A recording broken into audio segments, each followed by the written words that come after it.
Welcome back mga kaaldab. Ito na naman po ang inyong lingkod, si Mr. Destiny at magbibigay po tayo ng pinakamainit na update po ngayon sa social media mga kaaldab. Sa mga bumati po ng happy birthday kay Mr. Destiny, mabuhay po kayo hanggang gusto po ninyo. Alam nyo sa totoo lang po mga kaaldab, itong mga update natin talagang umaayon nga po at pumapabor naman po talaga sa Aldab Nation. Gaya po ng pinakita ko kaninang video na totoo naman po yung award ni Alden. Wala po yan sa award na makukuha ni Mengay kung nagtuloy-tuloy po siya. Di po ba? Kasi unang-una po, yung mga award na nakukuha ni Mengay, yung pang-international. Kung naalala nyo mga kaaldab, yung best host o ASEAN best host, na kung saan si Main Polkerson yung nakuha sa main goals, di po ba? Talagang sabi ni Henyo Master Joey De Leon sa kanya, tinalo mo pa kami Mengay, di po ba? Tapos best comedian, best comedy actress mga kaaldab, Main Polkerson, dami niyang tinalo ng mga veterano rin, di po ba? Sila ay De Las Alas at kung sino-sino pa. Kaya nga sabi ko sa inyo mga kaaldab, kung si Mengay lang po kung nagtuloy-tuloy, kung lang, di po ba? Kaya lang siyempre mga kaaldab, may mga bagay-bagay na sinasabi ng iba. Tama naman yung sinabi ni Mr. Destiny. Okay naman yung mga pinapaliwanag ni Mr. Destiny, pero bakit parang galit sila? Parang affected sila sa mga binabalita niya. Bakit parang inis na inis sila sa mga sinasabi ni Mr. Destiny? Totoo to mga kaaldab. Kaya ang sabi ko sa inyo, ako, kampante lang po ako.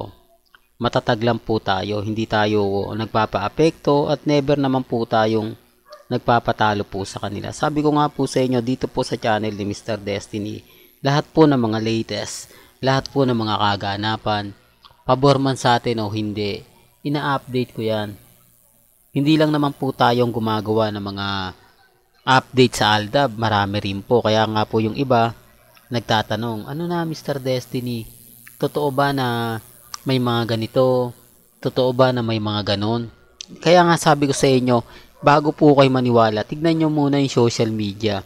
Kung totoo yung mga binabalita, kung totoo yung mga sinasabi. Di po ba? Sa ngayon kasi mga kaaldab, maraming mga katanungan na talagang mapapaisip din kayo.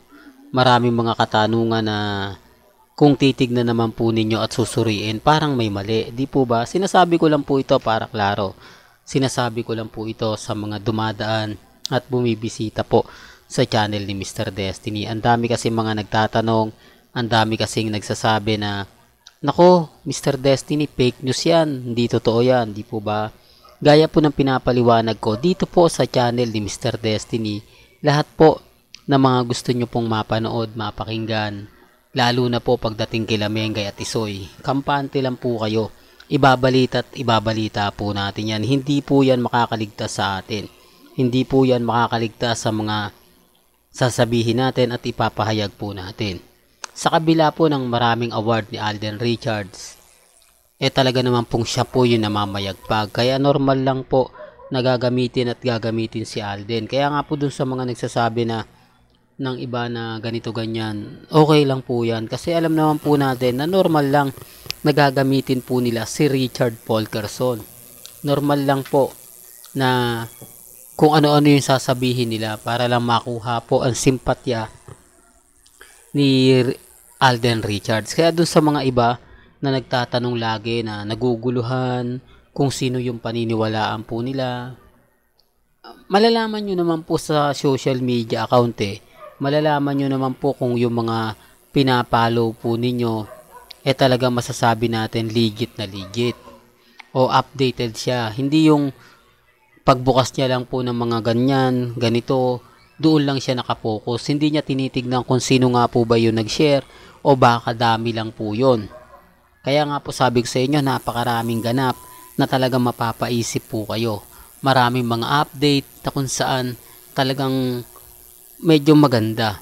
Hindi po ba? Kaya nga sabi ko sa inyo yung legit Dabber Cards, hindi tayo gaanong binabasag. Ibig kong sabihin, hindi tayo katulad ng dati na ganito ganyan. Ngayon parang kalmado sila. Hindi po ba, walang banggit pangalan ngayon, walang banggit na congressman, hindi po ba? Kaya sabi ko sa inyo mga kaaldab, relax lang po kayo, kampante lang. Sa ngayon mga kaaldab, ako masayang masaya po ako. Kasi alam naman po natin kung sino nga po ngayon ang totoong kasama ni Richard Paul Quezon noong Valentine's Day. Kaya nga po yung pag sinasabi ko na wala naman po talagang update na maganda. Wala naman po talagang update sila na magpapatunay na magkakasama. Hindi po ba? Wala naman po talagang post eh. Pag sinasabi ko yan, daming galit. Ang daming nagre-react na hindi ko lang daw po matanggap ang relasyon nila Mengay at ni Alden. Ni Congressman. Hindi ko raw tanggap na may mga ganitong bagay, ganitong patutsada. Wala pong problema yon. Ang sa akin lang po, binibigyan ko lang po kayo ng update. Kung ano po yung napapanood ninyo, nakikita ninyo, dun lang po tayo. Di po ba? Kaya ang sinasabi ko sa inyo, si Alden at si Maine, talagang couple na couple yan. Yung galawan po nila, yung mga bonding moment nila, nasa kanya mo lang talaga mapapanood at makikita. Gaya ito ng mga photos na to. Hindi po ba? Magkaibigan lang yan. Pero kung makayakap si Alden Richards, parang may something na talaga. Hindi po ba? Tapos dito naman sa photos, kailangan pa bang hawakan ng dalawa? Gaya ng sinabi ko, si Mengay taga Bulacan. Si Alden Richards taga Bulacan din. Taga Laguna. Ibig kong sabihin, pareha silang laki ng probinsya. May respeto sa mga matatanda, may respeto sa mga babae. Hindi po ba? Kaya sabi ko nga po, paanong gagawin ni Alden Richards yan? Gayong may respeto siya at malaki ang respeto niya kay Tatay Dab.